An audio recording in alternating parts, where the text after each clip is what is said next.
Welcome to the neighborhood Ford store Steelers Extra Point. Good evening, everyone, and welcome inside KDKA Studios for the Extra Point show following a Steeler loss at home to Cincinnati 37-30.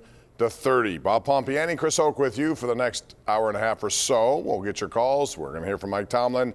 Steelers win the turnover battle 2-0, but they lose the game, which to me was an indictment of a pathetic offense in the second half. Yeah, really struggled in the second half, Bob. I mean, 20-17 going into halftime, coming out. Both defenses played well. I thought the Steelers defense gave the Steelers a chance to win this game. The offense could not capitalize on that pick, the interception by T.J. Watt. That was a big time in this game, big moment that the Steelers didn't capitalize on. Yeah, I thought that was really the key of the second half. Watt makes an incredible turnover.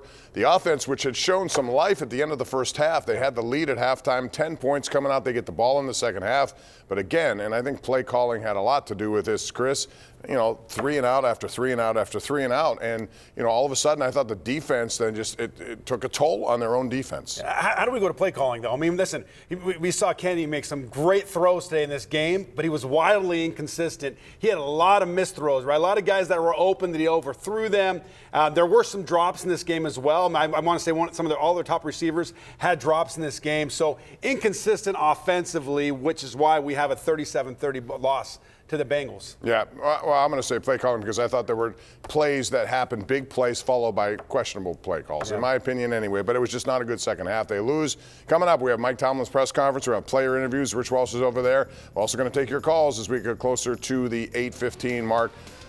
Stick around. We're just getting started. Steelers lose 37-30, being outscored 20-10, really 20-3 until that last drive in the second half. They fall to 3 wins, 7 losses. We continue after this.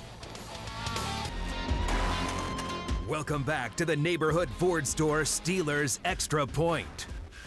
All right, welcome back. You take a look at downtown Pittsburgh, a night after light up night, still lit up pretty good, courtesy Ian Smith, our chief photographer here in Sky 2, using some of these shots in the CBS broadcast. And the Steelers did light up the scoreboard more so than they have all season long, 30 points, but the last 7 really were inconsequential in this game. We welcome you back, Bob Pompeani, Chris Hoke. We'll take a look at the scoring summary in this game today. And right off the bat, the Bengals drew first blood with McPherson on a 45-yard field goal. That was countered by Matthew Wright on a 42-yarder. And then a big drive, and they had 3 drives, touchdown drives of 79, 93, and 92 yards. Joe Burrow, 29-yarders. Samaje Perine had 3, the hat trick. Najee Harris, then with the longest touchdown of the season for the Steelers scoring play, 19 yards out. Burrow, who was real good, 4 touchdown passes in this game. Kenny Pickett with a nice one to George Pickens, and I love that play more than any of them, Chris, because he stood in the pocket, he took a massive hit from Trey Hendrickson, and he delivered the ball. I think there was a lot of good from Kenny Pickett throughout the course of this game, but there's also a lot of inconsistencies, as you cited. Anyway, in the second half, it just got worse. The Steelers could do nothing offensively. They got a field goal only because of what you saw from T.J. Watt with the interception, the one-hand interception after that was the one that made it 24-23. Then it was all Cincinnati the rest of the way. Yeah, I mean, right here, what you see about it was in the second half, the offense couldn't get going. I don't want to count that last drive because that didn't count. The Bengals were playing soft. They were playing off as the Steelers were able to move the ball down the field. But when the game was playing and it was competitive, you watch this offense 3 and out, 3 and out, 3 out. Bob, they had 2 drives where they started the drive with a 33-yard pass to George Pickens, and then they went backwards. Then a couple of drives later, they went a 12-yard run, Najee Harris. Yep. And instead of building on those big plays, they went backwards again and made some bad penalties. So, again, inconsistency, and you can't go out and play well in the first half, come out in the second half when your defense is giving you opportunities to score and win games and not be able to take advantage of those. It's tough. It's tough for your defense. Can you come out there and battle, play in and play out when that's happening? Yeah, and I thought the defense started the second half was really good, gave them opportunities. They just did not take advantage of them. Let's talk about Kenny Pickett, though. The one thing I'll say at the end of the season, I think, you'll look back and say, well, this was a good thing for Kenny Pickett to go through these kind of growing pains, because there are growing pains as a rookie in the NFL, and we've seen some of those. He was overthrowing, sailing high over some, bounce passing a couple, but he made some really good plays too. I think sometimes he ran himself out of pocket situations that were available. But not as much as last week, right? Last week, he did that much more. He sat in the pocket. You saw one time when he ran out of the pocket, it looked like one of the coaches was yelling at him, telling him to stay in. He does better when he stays in the pocket, he steps and delivers the ball. But all these things are for his good, Bob. I mean, he right now goes out and plays a good first half. And he has a nice touchdown pass, a 24-yarder to George Pickens. And he has some other nice passes. Then in the second half, a good 33-yard pass, one of the best I've seen him throw. And so you're looking at him making good ones.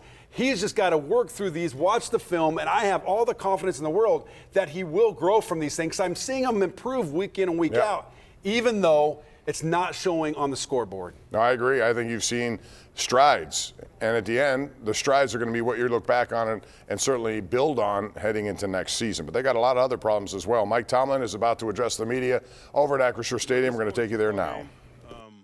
Tough competition. I thought the significant component of the game was the field positioning in the second half and the third quarter. We had the short field on offense and wasn't able to get points. I think we had a penalty, a holding penalty, and we ended up 3rd and 25. Just when you're in a battle like that, man, you got the short field. You got to produce points. We didn't. I thought it was significant. We pinned them back, and they went plus 90 and scored a touchdown on the subsequent drive, and I just thought that was a significant sequence in the game, particularly from a field positioning standpoint, man. When you're in a battle, the field positioning is a component of it. When you got it, you got to maintain it. It has to produce points, and obviously when you got it on defense, you can't allow them to drive the field, and those are a couple things that happened that I thought shaped the second half of the football game. And then just largely, we got to make people settle for field goals. We can't allow people to score touchdowns at the rate they scored tonight. You got to make them settle for field goals. We weren't able to do that, and that's why the game ended up the way it ended up. Boykins wasn't able to finish with an oblique. Jalen Warren had a hamstring, and Mason Cole had a midfoot of some description. All of those guys will be evaluated, and I'll have more information for you at the top of this upcoming week. Questions? Was Minkah limited at all, or did he pretty much play his game? He wasn't in any way limited. The offense seemed to have a lot of success, 20 points in the first half. What did you see from the unit overall in the second half? You know, like I mentioned, the penalty component stopped a drive or two. We just weren't able to get the type of rhythm that we needed in an effort to control the game in the manner in which we did in the first half. That sequence you're referring to in that close a game, I mean, that's where you're basically, is that where you're playing like a field position battle? That is a significant sequence. You know, I thought that was a significant sequence that kind of defined the second half and ultimately the outcome of the game. We got the ball at midfield. We don't produce points. We pin them back, and they go the length of the field. That's a significant swing. The Bengals had a lot of chunk plays in this game. What do you attribute the breakdowns there to? You know, sometimes it's just good execution by them. How would you evaluate Kenny's day overall? Appreciate his effort. Obviously, we didn't get it done today, and we all got to own that. The offensive line, what did you get from their play, and did you see anything kind of go down when Mason left the game with a foot injury? I did not. No, I appreciate the effort. We just need a few more plays, particularly in weighty moments and situational circumstances. The defense we're down and out a little bit. I don't think that was a component of it. I just thought, you know, they made more plays than we did. What it seemed like they were doing to get Higgins in a bunch of different advantageous positions. You know, he's a good player. They got a lot of good players. Joe did a nice job. Anyone else? All right. Mm-hmm. All right, that's Mike Tomlin. Short and sweet after this one. It's a tough one because it's a divisional game, and the Steelers really needed to stack wins, as you like to say in this business, and so they let that one get away, and now it's a Monday night game against the Colts, and that is an interesting matchup. It is an interesting matchup. Two teams that aren't playing very well. Not at all. But to illustrate your point, I thought, you know, right before you had that situation with the 33-yarder to George Pickens. It was followed by a flea flicker, which was not very good and not well executed at all. And then there was a James Daniels bad play, allowed a sack, and then it was Sam Hubbard on a sack. So to your point, Yeah. 33 yards, they're moving right down the field, and then they go backwards by 20 yards. Yeah, and that's what you can't do, right? You've got to build on plays. And when you go out there and get a nice, beautiful throw and catch to George Pickens, a 33-yarder, you got to be able to build on that. That put him right there on the cusp of a field goal, and then you go backwards, and then it's what, 3rd and 22? Yeah. 4th and 22? No good. TJ Watt is now addressing the media. Let's go there. Try to make a play, even though I can't get the quarterback all the time. Just happen to come down with it. TJ, Mike said, sometimes other teams just execute. How did you see some of the plays that Cincinnati was able to make, especially the P. Ryan getting loose there a few times? Yeah, well, I mean, it was lack of execution. I mean, they had a good game plan for us, clearly. They were able to move the ball down the field. We weren't able to hold them to field goals and help our offense out. We just need to finish plays. I mean, myself personally, I only get so many one-on-ones in a game. When I get them, I need to execute and I need to finish on the quarterback, and I wasn't able to do that tonight. I mean, I assume you guys put a lot of effort into preparing for Mixon this week. I don't know how much you looked at P. Ryan, or was he different in any way or doing anything unexpected? No, he's been in the division for quite some time, so we know what he brings to the table, and we just didn't execute tonight. TJ, what was kind of the message going forward here at 3 and 7? We just got to digest the film, take it day by day, and move forward. Not happy with where we're at, obviously. What allows you to hold off frustration in that kind of situation? Right now, you mean? I mean, we got a game next week. This business is crazy. You have to learn from each experience, whether it's good, whether it's bad, and you have to move forward. And we're not where we want to be clearly right now, but sitting here and sulking about it isn't going to do anything. So we have to be real with what we put on tape. We can't take everything personally. We have to digest the film, and we have to practice hard. And then come out next week with a better performance. Did they figure something out on you guys as the game went on? I mean, I don't know. Like I said before, we just need to execute better.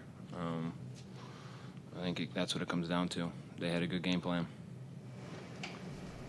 Well, one thing they did in their game plan, even without Jamar Chase, who's the best, he still leads them in every offensive category, and he's missed 3 games. But what they did was they utilized and owned the Steelers over the middle of the field, specifically T. Higgins. The linebacking play, again, generally speaking for the Steelers, was non-existent. Yeah, they weren't able to get deep enough to really shut down some of those throws over the middle, but he was attacking. T. Higgins was making catches, not just on one DB. It was on Arthur Millette, then it was on Levi Wallace, then it was on another corner. I mean, he was going after anyone. Didn't matter who was stepping up to cover T. Higgins. Just some great throws and catches. T. Higgins one time, Bob, we talked about it when we were watching the game. He climbed the ladder and made a huge catch and came down right on his glute and got hurt. Came back out and kept making catches. And then Tyler Boyd didn't make a catch really. The whole game was targeted once or twice, and then on that last drive, made some big catches. And so guys were making big catches when they needed to, but you got to, the consistent one was Joe Burrow putting the ball in the money, play in and play out. He certainly did. The one big one, and it led to a touchdown that gave them the lead at 24-20, was a 35-yarder to T. Higgins on a 3rd and 2 play. We're going to take a break. When we come back, we'll have more interviews from the locker room, and then a little later, we're going to take your phone calls up until 9 o'clock right here on a special edition of the Ireland Contracting Nightly Sports Call. Bengals win. That should be 37-30, so they move to 6-4. The Steelers drop to 3-7. We'll be right back. Welcome back to the neighborhood Ford store Steelers Extra Point. Yeah, welcome back as we continue to look at downtown Pittsburgh after a light-up night last night. The Steelers did light up the scoreboard more so than they have all year at 30 points on this game, but their defense gave up 3 long drives. But really in the second half, it was the offense that couldn't do anything and put an onus on the defense. Let's talk about the defense and some of those long drives. Joe Burrow made some big plays, but what you notice on 1st and 2nd down, they were getting big chunks of yards, setting up 3rd and short. They really were. I mean, there were drives when they'd come down on 1st down. It was 6 yards, it was 7 yards, it was 5 yards, and they were getting big chunks of yards. Not big chunk plays that we think about, but plays that would put them in 2nd manageable, 3rd and short, which was helping them keep these drives alive. But they really didn't go to a lot of third downs. But I mean, tonight they were only 3 for 9. They only had 9 third downs. So a lot of their plays and a lot of the movement was on first and second down. But Joe Burrow, listen, he had 2 interceptions this game, Bob, but those were plays, freaky plays, right? A tip ball by Spillane, great reaction by Levi Wallace, and then an unbelievable acrobatic, insane play by T.J. Watt intercepting that ball. Those balls those aren't Joe Burrow making bad reads or bad throws. It's just great plays by Steelers defense. It really was. Watt did that in game 1. He did it again today. It's incredible what he does in those situations. Cam Hayward had a big day defensively in terms of making pressure on the quarterback, especially in the second half. Let's go to Acrisure Stadium, hear from him. I think we didn't make themselves for field goals enough. We didn't stay glued to our guys. 3 touchdowns to the running back. Mind-boggling receiving out of the backfield. But we didn't hit home enough. Cam, how frustrating is it to be back in this position? Very frustrating. Gave away a key opportunity. Talk about climbing out of a hole, but we just keep digging ourselves more and more further into that hole. Cam, it was mind-boggling the passes to the running back to P. Ryan for the 3 touchdowns. Was that a little surprising that they would use him as much, especially when Mixon went out? Not surprising. I think when you're dealing with a pass rush, you got to be able to have something to accommodate that or counter that. And we have to be a defense that adjusts. If they do one thing, they can't keep going back to the well. And we did not clean it up today on defense. Along those lines, too, there were, I think, at least 6. Yeah, they didn't clean it up at all, and they had opportunities to get off the field in those situations. But I give Joe Burrow a lot of credit. Some of those passes were right on the money. Early in the game, they were playing off of a lot of their receivers, and all of a sudden, and I don't understand why teams do that, especially one without. They did not have Jamar Chase. They did not have Mixon for most of this game. You would have thought the Steelers would have, really been a little bit more aggressive be more competitive at the ball, at the line of scrimmage. Absolutely. And there's 2 mentalities in my mind when that happens. First of all, it's because you don't want to get beat over the top, right? So you're saying we're going to keep everything in front of us. We're going to break on the catch and tackle the ball. And number 2 is you think about this. A lot of times defense is a bend, don't break mentality, right? And so you give it to them, and you tackle the catch and think they can't methodically move the ball down the field. At some point, T.J. Watt's going to get a sack. At some point, he's going to get a takeaway, or we're going to create a turnover, or they're going to have penalties that will put them off script. And so that's the mentality there. But they kept converting. They kept putting the ball to T. Higgins, and he was open, and he kept catching the ball. I mean, tonight he had 9 catches for 148 yards, and a lot of those times, Bob, he wasn't really covered. There wasn't much of competition at the ball. No, the other thing is Samaje Perine, a really good player, goes unnoticed because of what Joe Mixon did. He had 3 touchdown catches. And what I love about their offense, I wish I'd see more of this from Matt Canada's offense, well-designed screen plays. Over the middle on that first big 29-yarder, they had a receiver cut into the middle, and they took Spillane with him, creates an opening, and they get blockers in front. And Devin Bush got wiped out of the play. There's no question. Play side, right? It was man coverage, and they ran the receiver on a shallow cross. Spillane ran with them, like you're talking about. Devin Bush came underneath the block. He fell on the ground, and then P. Ryan caught that ball and went right down the sideline. I don't know if there was – it just seemed to me on that play there was a lot of confusion. There wasn't a lot of fighting over the top of blocks. They got sealed in the field, and he ran down the sideline for a touchdown. A great design, a great call for the defense the Steelers had, and that put 7 on the board. Those are some of the most efficient plays you can do as an offensive player. Just a well-designed screen at a time where maybe the other team doesn't expect it coming, and it turns out to be huge for Cincinnati today. We'll take a break, and we'll come back with more. We're just getting started here until 9 o'clock. We'll be on the air, and then we'll do it again tonight at 10:30 as well, 10:35 to be exact, with a sports call. Bengals win. Big second half for them, 37-30. They go to 6-4. Steelers fall to 3-7. Welcome back to the Neighborhood Ford Store Steelers Extra Point.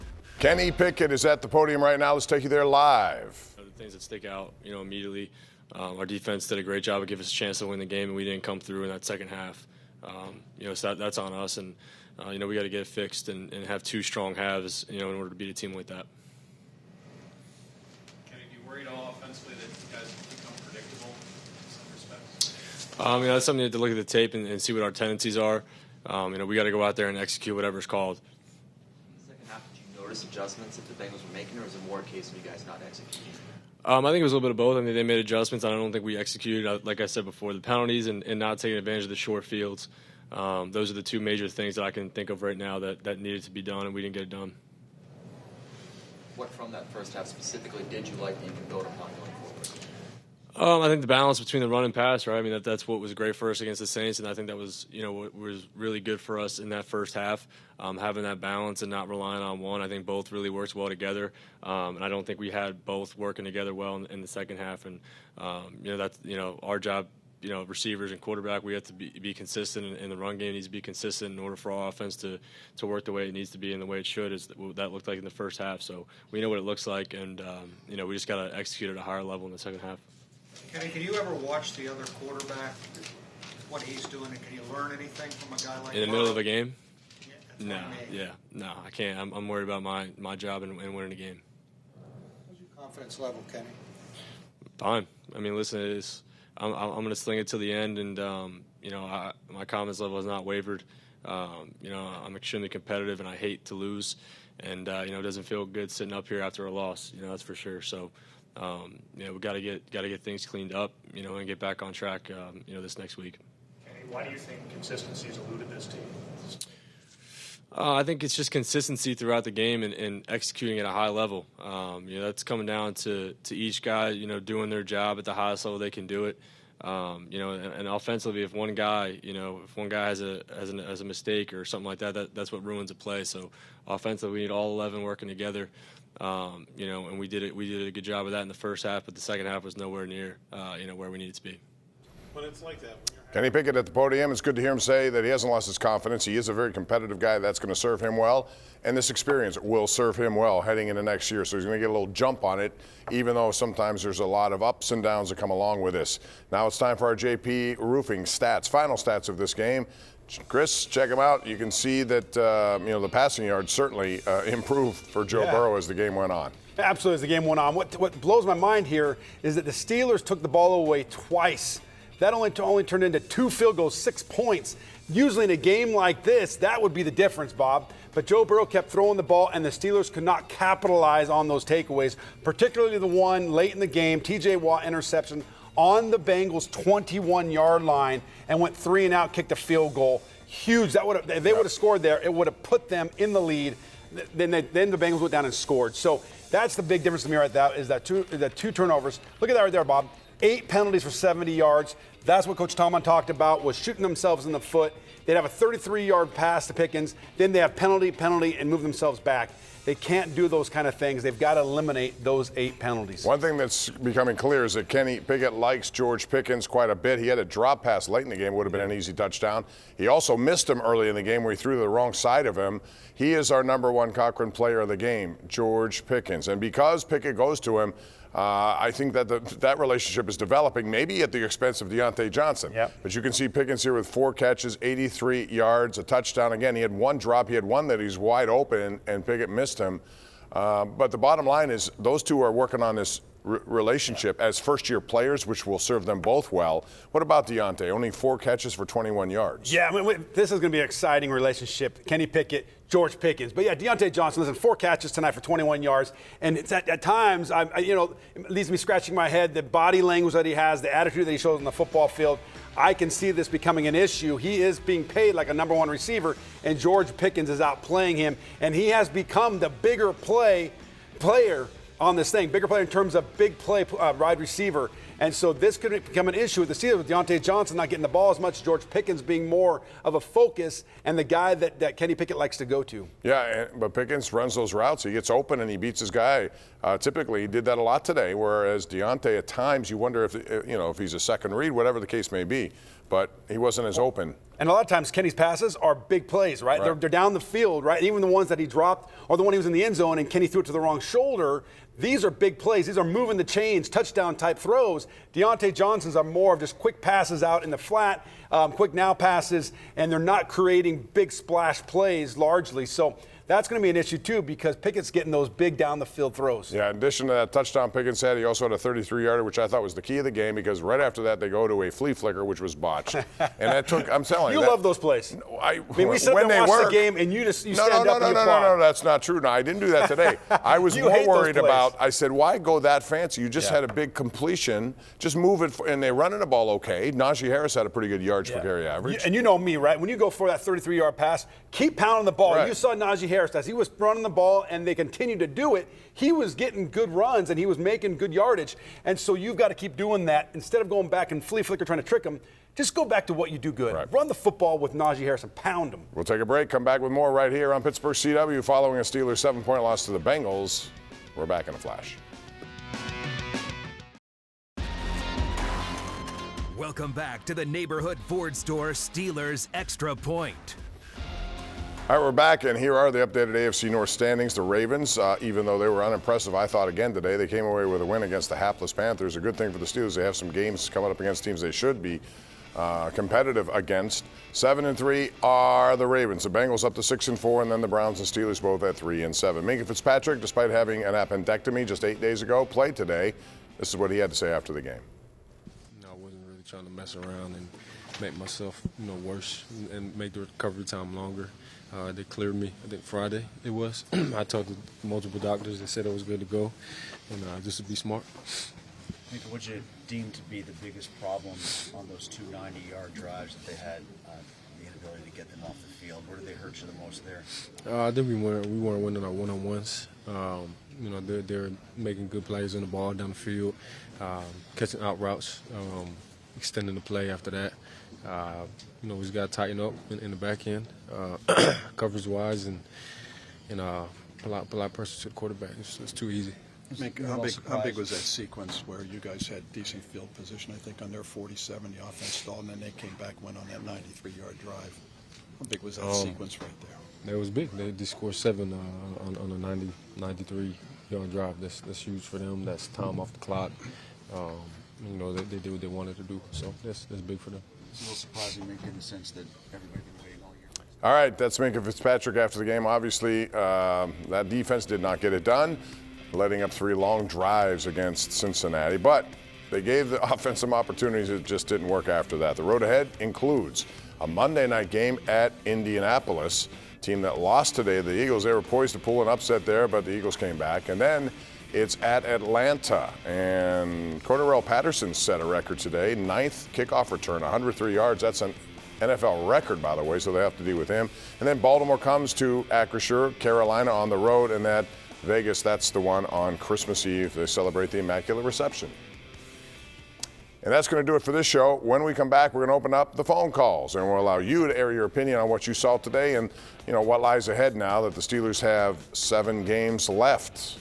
What are we looking at? What do you think? Call us at 412-575-2600. That is the number to call. It's the Ireland Contracting Nightly Sports Call. Chris Hoke is always anxious to get on the phone with you, so call us and air your opinions. He's ready. Steelers lose by 7. We'll talk about it next.